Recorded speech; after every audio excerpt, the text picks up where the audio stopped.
국방장관 사의 표명했다는 얘기고요. 그 내용이 본인에게 책임이 있다. 책임을 통감하고 본인이 책임에 있다. 이렇게 모든 사태에 책임을 지고 본인이 사의를 표한다. 이렇게 얘기했습니다. 요걸 먼저 답을 주셔야겠어요. 네. 사의 표명 저희가 끝이 아니잖아요. 이제 그렇죠. 책임을 져야 되는. 바로 좀 전에 우리가 했던 네네네. 지금 탄핵소추안이 이제 발의가 됐기 그러니까요. 때문에 예. 그러니까 이게 사퇴를 해야지만이 일단 탄핵소추가 안 되는 것이고요. 네네. 그래야 또 후임 장관이 임명될 수가 있는 거기 때문에 국방부 장관은 사실 굉장히 중요한 자리 아니겠습니까? 그렇습니다. 아마 그런 측면이 있는 것인데 예. 김용현 장관은 본인이 사실은 이 김민석 민주당의 최고위원이 이 당시에 이제 이런 문제를 제기했을 때 요즘 군인들 그거 안 된다. 예. 이렇게 해서 좀 상당히 부인했던 측면이 있어요. 맞아요. 저는 사실은 조금 의아했던 게 뭐냐면 대통령이 지난번 여름 휴가 때 예. 그때 이제 거제로 내려갔을 때 갑작스럽게 국가안보실장 즉 신원식 국방부 장관을 국가안보실장으로 옮기고 김용현 장관을 지금 당시에 이제 국방부 장관을 했지 않습니까? 그렇습니다. 네. 그러면서 이제 소위 충암고 라인이라고 하는 분들이 예. 행안부 장관, 국방부 장관, 그다음에 군의 주요 간부가 되면서 그때부터 야당에서는 이거는 뭔가 계엄령을 내리기 위한 시도다라는 네. 문제가 있었어요.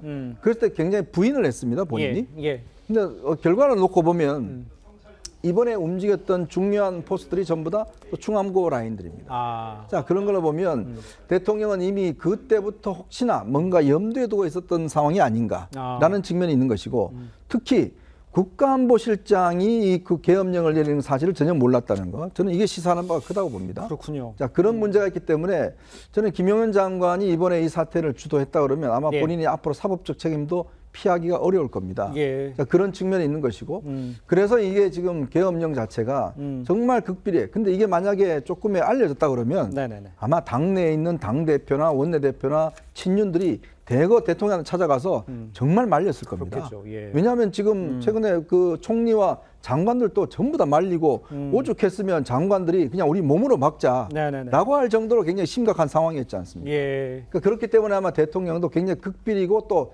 어떤 면에서 보면 좀 즉흥적으로 이 문제를 좀 결정했다. 그거는 왜냐하면 이번에 움직이는 군이 움직인 걸 보면 보통 이런 이 계엄령이 내려지면 군이 예를 들어서 이 국회의원들이 지방에 내려갔을 때라든지 이럴 때 지금 하는데 이번에 한 200명 정도의 특임대만 움직였단 말이에요. 네. 그걸로 이게 막기가 어렵습니다. 예. 그런 걸로 보면 저는 아마 굉장히 즉흥적으로 이루어진 게 아닌가 그런 생각 듭니다. 알겠습니다. 지금 쭉 이현정 의원님이 설명을 해 주셨고요. 지금 속보가 자막이 온 것을 제가 한번 시청자 여러분께 하나하나 좀 설명을 해 올리면서 어떤 입장인지를 한번 보여드리도록 하겠습니다. 일단 김영현 국방장관은요. 책임을 통감하고 송구하다 이렇게 이야기를 하고 모든 사태에 책임을 지고 사의를 표명한다. 국민들께 혼란 드리고 심려 끼쳐서 책임을 통감한다. 책임은 장관에게 있다. 임무 수행한 장병들은 장관 지시를 따른 것이다. 또 김영원 장관은 모든 책임은 본인에게 있고 계엄 해제됐지만 국내 정치와 안보는 녹록지 않아서 국방부가 운영에 차질이 없도록 노력을 다할 것이다. 또 국가 방위와 국민 안전을 뒷받침할 것이다. 우리 군은 본연의 임무에 더욱 매진할 것이다. 이렇게 이야기를 한 것으로 입장이 나온 것으로 사의를 표명하면서 이렇게 얘기를 했습니다. 글쎄요, 이제 타임이 자연스럽게 그렇게 맞춰진 건지 모르겠습니다만 지금 대통령실에서 회의가 지금 진행되고 있고 이야기가 오가고 있는 상황이라에 지금 이런 발표가 나왔어요. 거기서 네. 지금 하나둘씩 결과가 나온다고 봐야 됩니까? 전혀 관계가 없다고 봐야 됩니까? 거의 그 하나둘씩 관계가 있다라고 보면서 예. 나온다고 봐야 될 것 같습니다. 그런데 네네. 어쨌든 일성으로 나왔던 또 한동훈 대표와 여당 안에서 또 임요한 최고위원까지 동의했던 부분이 최소 분모가 그 국방장관 그 해임안 아니었습니까? 이제 그건 당연한 것이라고 보고요. 네네. 단순히 개인이 책임지고 끝나는 것이 아니라 그동안에 이 군인이 군사정부로부터 민간정부로 이양오면서 예. 국민으로부터 여러 가지 어떤 신뢰받지 못한 부분을 힘들게 신뢰를 이어왔지 않습니까? 그렇죠. 그것을 이번에 이 사건으로 인해서 다시 한번 예. 군의 명예에 실추를 시켰다는 것은 굉장히 역사적으로 아픈 부분이라는 것. 예. 그런 것은 좀 봐야 될 것 같고요. 앞으로 예. 군 내부에서도 상당히 이것이 두고두고 뼈아픈 현실이 될 것 같고 마치면서 본연의 임무라고 말씀하시는데 정말 이 어려운 시기에 뭐 세계 전쟁이 있는 본인의 임무가 어디에 있었습니까?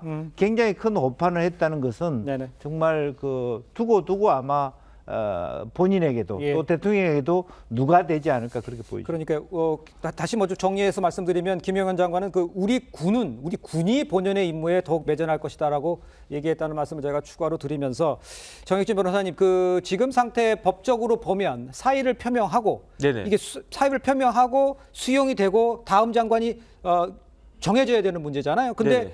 지금 국방장관 굉장히 중요한 자리란 말이죠. 그런데 이게 지금 사의 표명한 정도로 이 시각에 해결될 문제는 아닌 것 같은데요. 어떻게 보십니까? 일단은 대통령이 그 사표를 수리할지 여부가 중요한데요. 네네. 후임 국방부 장관이 없다고 할지라도 대통령 즉각 수리해야 됩니다. 아, 바로. 네네. 그러면 뭐 차관이든 누구든 이제 차관이 대행을 갖다 하겠죠. 네네. 그 다음에 말이 너무 길어요. 무슨 본연의 임무 운운하는 걸 갖다가 김용현 장관 같은 사람이 지금 이야기하고 있습니까? 예. 그냥 죽을 죄를 지었습니다. 잘못했습니다. 한 번만 용서해 주십시오. 그리고 나가야지 뭐 자기가 무슨 대단한 일 갖다가 하다가 나간 것처럼 저렇게 이야기한 거 말이 안 맞고요. 그 다음에 윤석열 대통령도요.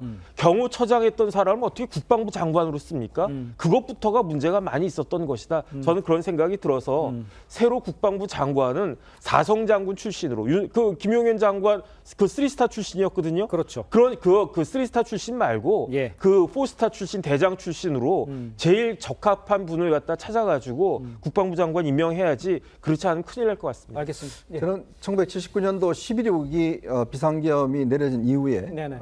아마 1987년도 6월 항쟁 때 그때 이제 비상계엄론이 있었지만 결국 군이 참전하지 않았습니다.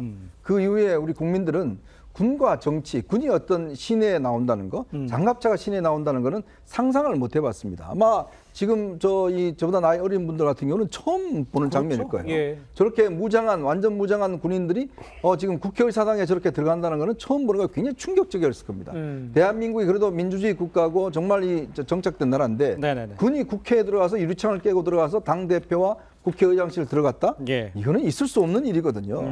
근데 그런 거를 지금 김용현 장관이 지금 했지 않습니까? 건의를 했죠. 그렇죠. 건의도 네. 하고 지금 건의도 군이 하고, 지금 건의도 지휘가 개통이 있지 않습니까? 맞아요. 더군다나 김용현 장관은 뭐라고 해요? 얼마 전만 하더라도 국민들에게 예. 우리 군이 움직이지 않는다라고 약속까지 한 분입니다. 그러니까요. 예. 그런 사람이 지금 이거를 대통령한테 건의했다?